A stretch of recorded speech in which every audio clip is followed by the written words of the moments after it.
How to fix Alt plus tabbing out of game screen turns black for few seconds. Hey guys, welcome back to the channel and let's get right into this tutorial.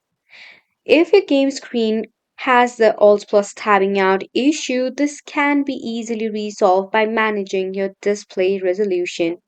For this, all you need to do is in the search bar, just go ahead and search for the settings option.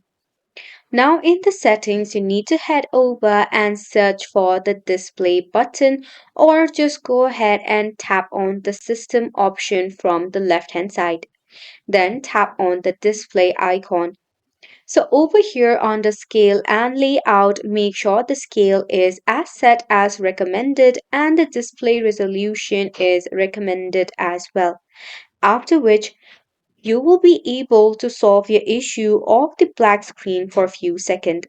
Another thing, what we recommend you is instead of using a full screen, make sure to use a borderless screen so that the issue of you tabbing out is resolved as well.